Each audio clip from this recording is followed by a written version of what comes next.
xilli dhawaan dowladda federaalka ee Soomaaliya ay magacowday gudiyada doorashooyinka xuduudaha iyo garsoorka ayaa waxa arintaasi ka soo horjeestay maamulka Jubbaland. Afhayeenka maamulka Jubbaland Cabdinaasir Saraar Maax oo maanta ka hadlayay munaasabad lagu xusaayay maalinta dhalinyarada Soomaaliyeed ayaa waxa uu ku dhawaaqay in maamulka Jubbaland uusan aqoonsanan isla markaana la shaqeyn doonin gudiyada ay magacowday dowladda federaalka ee Soomaaliya. waxa way wax kasta oo wanaagsan oo la sameeyo oo uu ka mid yahay dastuurkii federaalka lagu heshiiyay bay rabaan hadda inay burburiyaan. dastuurkii federaalka lagu heshiiyay ayay rabaan hadda inay burburiyaan ay dib ugu ciyaaraan. arrintaas waan ka digaynaa waxaan aqoonsanayn anoo ka hadlay afka magaca maamulka Jubbaland ama dawlad goboleedka Jubbaland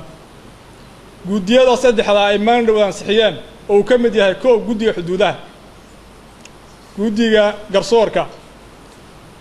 iyo gudiga kale lagu magacaabo gudiga doorashooyinka intuu ma aqoonsan anagu waxa shaqo aan ku leenahay iyo hawl anaga noo taalo iyo waxa yihiin midna ma aqoonsanin hawe wax naga halgeliyana ma aha.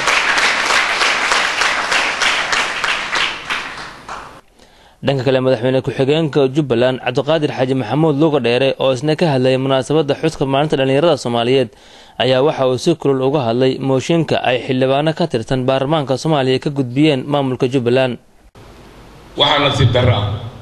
oo waxa laga xumaadaa oo waxa laga murugoodaa niman shakhsiyaad isu sheegaya inay yihiin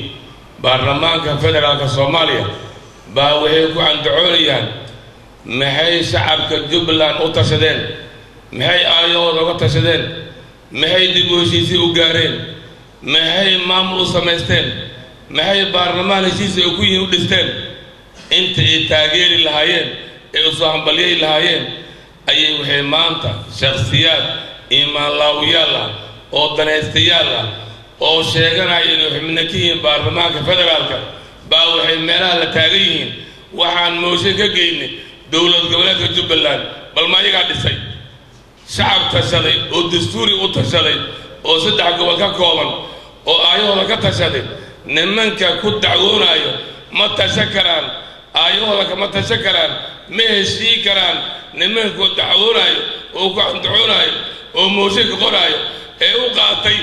ra'iisul wasaarayaashii intay mooshinka ka qoraan laaluusha ka urursan jiray haddii Jubbaland u qaateen maalinka maanta adeer Jubbaland ra'iisul wasaare mooshin la geeyay ma way ka weyn tahay way ka ballaaran tahay waxba ku cuni maysid war isku xisho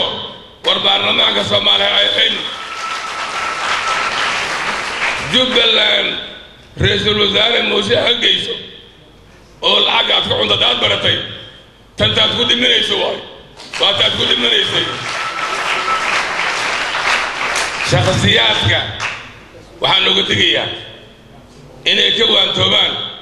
wax ayna dastuuri iyo sharci u lahayn inay maamul faraha kula jiraan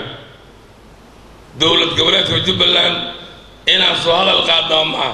laakiin baarlamaanka federaalka aan xanuunsanaynaa guddoonkiisaan u daqanaynaa in mooshin aan la qorlilaha guddoonka waa qaybi oo dabintaas lagu rido oo carqalad iyo wada shaqayn xumo laga dhex abuuro dowlad goboleedka Jubbaland iyo dowladda federaalka taasaan ka digaynaa arrintaas laga taxadiro yaa dabinka dadka danaystayaasha oo dalleeda oo aan naqaan oo ujeedadooda ka dambaysa ee tahay xiriirka wada shaqaynta dowladda federaalka iyo dowlad goboleedka Jubbaland oo meel dahab ah oo sharaf la maraayo raba inay carqaladeeyaan oo shakal dhex geliyaan arrintaasaan ka digaynaa waxaan leenahay madaxweynaha dowladda federaalka mudane xasan sheekh maxamuud arrinkaasi aad iyo aad baan uga xunnahay inaad sida u dhaqsiyaha badan u soo farageliso shakhsiyaadka iimaan laawiyaasha oo raba inay iska hor keenaan dowlad goboleedka Jubbaland iyo dowladda federaalka haddee maanta Jubbaland iyo federaalka iska hor keenaan berrina waxay iska hor keenayaan dowlad goboleedyada kale iyo federaalka waa dhaqan ay caadaysteen oo hunguridoon ah oo iimaan laawiyaal ah oo dalleey ah dhaqankooda waayo madaxweynaha dowladda federaalka xurmo iyo sharaf baan u haynaa dowladda Jubbaland waxbuu ka dhisay waxbuu ka barbaariyey waa gardaadiyey waa bannaan bixiyey isagaana xukumo dowladda federaalkaana hoos tagnaa wada shaqayn fiican baan leenahay dadka danaystayaasha intaasaa dhibaysa madaxweyne waxaan hadalkayga kusoo gabagabaynayaa jubbaland ra-iisul wasaare mooshin laga geeyo oo lacag laga qaata maaha jubbaland ra-iisul wasaare mooshin laga geeyo oo lacag laga qaata maaha jubbaland laaluush ma ogolo sababta u bixisa male mooshin lagama geeyi karo danaystayaasha waa qaldameen danaystayaasha waxaan leenahay waa qaldameen guddoomiyaha baarlamaanka barofesor Jawaar waxaan ugu baaqaynaa inuu si degdeg ah